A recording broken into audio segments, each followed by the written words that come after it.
Hello, Cancer. Maligayang pagbabalik.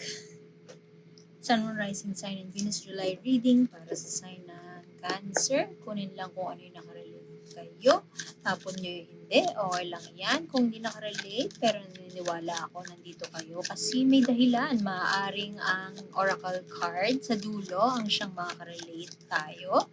Dahil universal ang message nun. At maaaring applicable sa atin, sa nangyayari sa atin ngayon kahit hindi tayo nakarelate dun sa kwento na dulot ng tarot cards na ito. So, subscribe lamang po tayo para makuha natin yung next na upload ng video.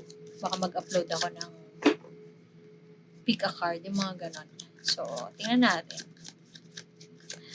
Para kay Cancer, anong ganap kay Cancer sa buwan na to? General reading.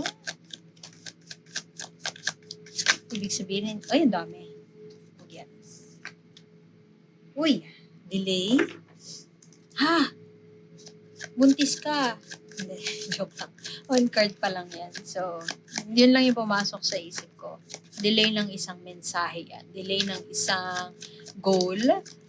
Siguro na may goal ka na makalipat na this month. Whether trabaho, bahay. Pwede din makalipat ng relasyon. Biro lang ulit. Makalipat na pero hindi siya nangyayari kasi merong mga delay o kaya pwedeng hinihintay mo yung sulat, visa, approval, ganyan.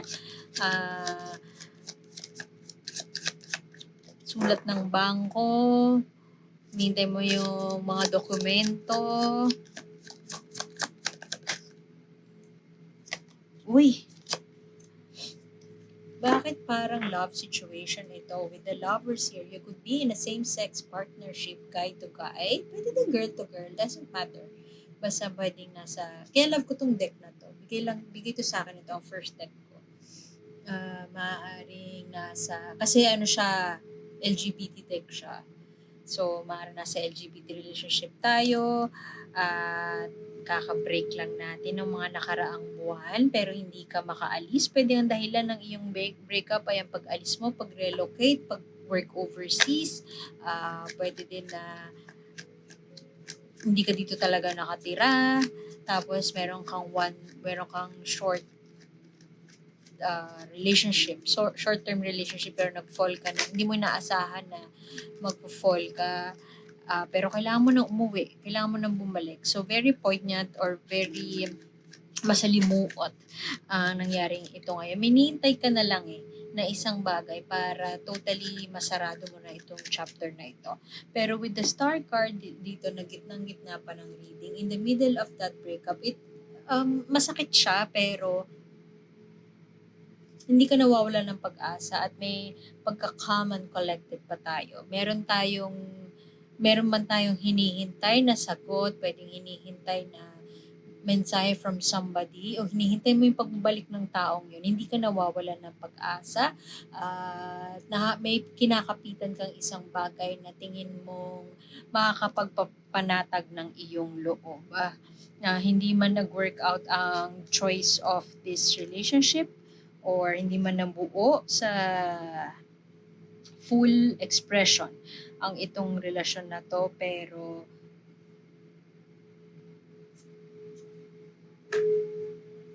hindi ka nawawala ng pag-asa to continue. Maaari din kasi na alam mo yung merong mga pagkakataon na gano'n sobrang mahal mo yung tao pero hindi enough yung mahal na yun kasi maaari meron pa tayong ibang hinahanap, maaari tayong may ibang gusto sa buhay na hindi kayang punan just by loving that person. So, maaaring sa ibang pagkakataon naramdaman natin na nag-iisa lang tayo. Alam mo yung nasa relasyon ka pero you feel so alone in that relationship. Pwede din nasa long distance relationship kayo. Tinihintay mo na bumalik siya pero kinakabahan ka din na bumalik siya kasi hindi na same yung feeling. Hindi ka excited enough para bumalik siya. And for the longest time or maaaring early 2004, bigla unti-unti na lang nagbago ang pakikitungo niyo sa isa't isa. Unti-unti na lang na nagfa-fall apart yung relationship.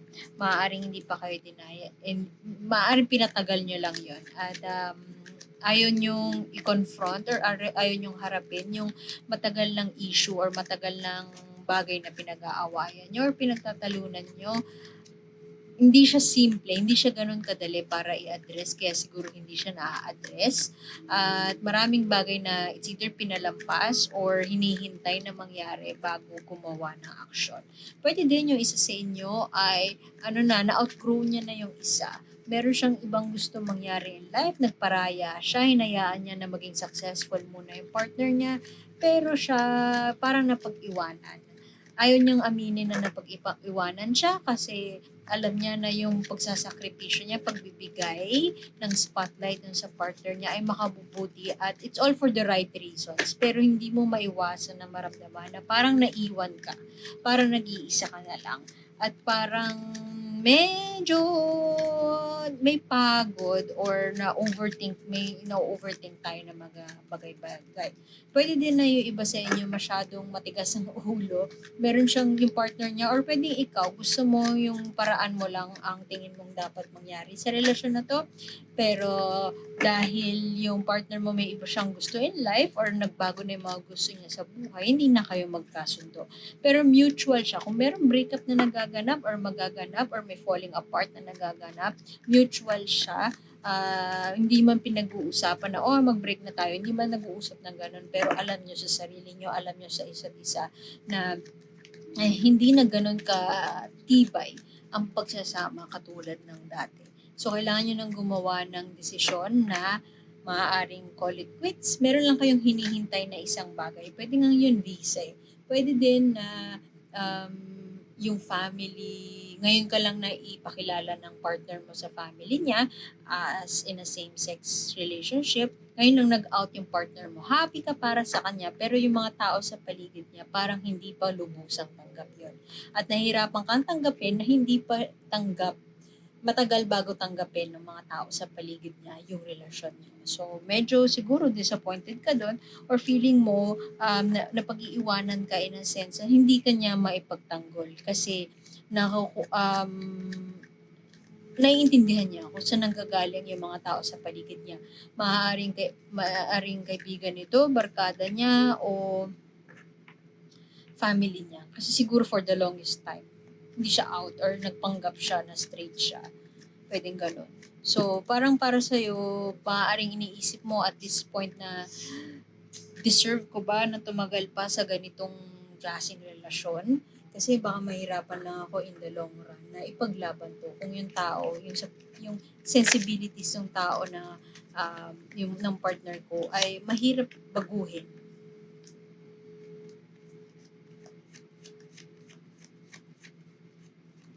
Merong closed, siguro matagal na panahon ay yun nga, ino-overthink mo to or nasa utak mo siya paano i-overcome. Pero tinry mo lahat, tinry mo na ganito kaya gawin natin, nagsasuggest ka ng mga paraan, pero it's either hindi siya tinatanggap or sinasabi sa'yo ng partner mo, hindi kasi ganun kadali. Which is naiintindihan mo, pero hanggang kailan? Hanggang kailan na ganito tayo? Hanggang kailan ako magtitiis? Very common line. Hanggang kailan ako magtitiis?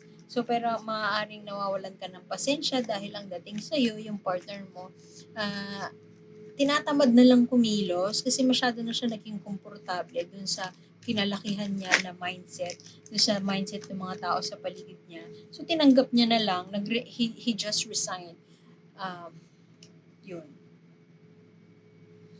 May mabagal na paggalaw, mabagal ang energies around you. Siguro ikaw yung nababagalan o pwede din in general parehas kayo nababagalan sa ganap. Pero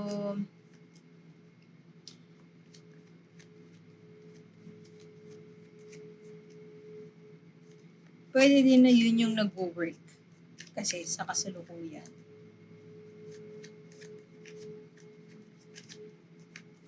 Meron tao dito na earth sign. Pwedeng may earth sign sa chart mo, Taurus, Virgo, Capricorn, or pwede din yung partner mo ay Taurus, Virgo, Capricorn. Kung ikaw ay gusto mong fast movement, itong tao na 'to, or gusto mong pag-usapan yung nararamdaman mo, yung feelings mo, it's all about your feelings 'no. Kung gusto mo pag-usapan yung feelings mo, medyo naiinis ka kasi, um, bakit ikaw na naman yung mag-a-adjust. Pero itong slow movement na ito mukhang, alam mo naman sa sarili mo, or kung hindi bagal na mga bagay-bagay, itong earth sign na ito ay maaaring doon ka nakakuha ng kaligayahan. Siya ang iyong tahanan, ang iyong himpilan. Siya ang iyong fortress, ganyan. Doon ka lumiligaya ka sa piling niya, parang ganun. So medyo siguro, alam mo na nandyan lang siya, hindi mawawala yun. Pero at the same time, nakakalungkot kasi hindi pala mag-i-end up together. Merong isa sa inyo na gusto ng magsimula ng bago. Pwede sigurong bumukod, umalis na, pwede din na magpakasal na, pero hindi pa afford siguro ng partner mo or isa sa inyo na magpakasal dun sa bansa na legal yung pagpapakasal nyo as an LGBT couple. Siguro yung nababagabag na yung utak. Yun yung nakukuha kong energy dito. Mabagal ang mga galaw ng mga bagay-bagay, may bagal, may delay, walang progress. Tapos hindi na makatulog, maaaring ganun, or hindi na makapag-isip ng maayos, or na-overwhelm nakakaisip yung isa sa inyo. Restless na. Very much on your mind. Pwede din na air sign. Libra, Aquarius, Gemini ang inyong kadil. Maraming options. Pwede din na ikaw, kung sino man yung may gusto nang i-pursue, gusto nang mag-move, gumalaw ng mabilis, gusto ng pagbabago ngayon na, at gustong umalis, let's say ganun, marami siyang options at marami siyang pinagpipilian. Ngayon, yung isang tao, feeling niya mapag-iiwanan siya, or basta he or she feels so alone. At may fear na wala. Feeling ko ikaw yun ito, yung parang napag-iwanan, left out in the cold, mag-isa. Maaaring nasa relasyon pero feeling niya mag-isa siya, which is the star card din. Hopeful, calm, and collected, napag-iwanan, vulnerable, parang wala lang natira sa kanya pero hindi siya fully nauubusan ng pag-asa. At sa kabilang banda naman, yung partner mo, kung ikaw yun, yung partner mo, siya yung may piniling iba, or may gustong piliing iba, or maraming options, marami siyang pwedeng gawin in life. And maaaring ikaw nga yung nagparaya, yung sinabi ko kanina nagparaya, maaaring ikaw yun. Tapos, dahil nagparaya ka, hindi mo maiwasan na malungkot kasi parang wala nang natira sa'yo. At na-outgrow ka na niya dahil ikaw yung nagparaya. So parang ang sad lang. Pero that's the reality of the situation at kailangan mong tanggapin at yakapin na lang kung ano man yung hatid ni universe para sa iyo. So itong na to, Hierophant na to, yung grupo, yung feeling na hindi ka belong or oppressed, pinagtutulungan, nag-kampi-kampihan sila against you. Siguro nakatulong yun, kaya you feel so alone. Siguro kakaiba ka din mag-isip at matalino ka. Tapos yung talino na yun ay hindi aligned dun sa approach ng partner mo kung paano niya idila mga bagay-bagay. Kung ikaw ay strong, independent woman energy, siya ay hindi siya ganon. Pwede din kabaliktaran. Ikaw yung mahina ang loob na mag-try ng bago, ikaw mahina ang loob para mamili or maglakas ng loob para gawin kung ano yung tingin mo na makakapagpayabong ng career mo or makakapagpayaman sa'yo. Hindi ikaw yung risk taker. At siya yung ganon, hindi kayo magkasundo sa part na yun. Tapos dahil siya yung risk taker, siya yung um, nakuha niya yung measure niya, kung ano man yung measure niya of success, nakamit niya yon or malapit niya na makamit. Pero ikaw tong parang, ba't ganun hindi ako dapat mainggit, magselos, malungkot sa tinatamasa niyang tagumpay, pero bakit nararamdaman ko yun? So, mayroong mga tao sa paligid niyo na parang ibang-iba. Yun, may tumalon. Making a decision. Pwede ding indecision pa din. Ayaw mo pa rin gumawa ng ano.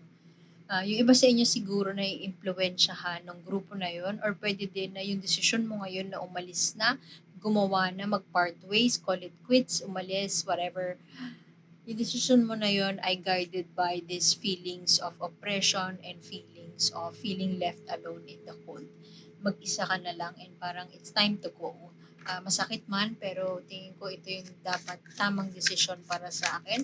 Parang walang-wala ako ngayon at parang walang naiwan sa akin, walang makakatulong. Pero it is what it is.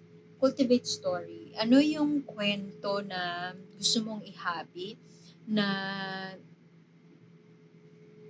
makakatulong sa'yo na paniwalaan? Kung ikaw ay nanggaling sa, ano yung narrative na gusto mong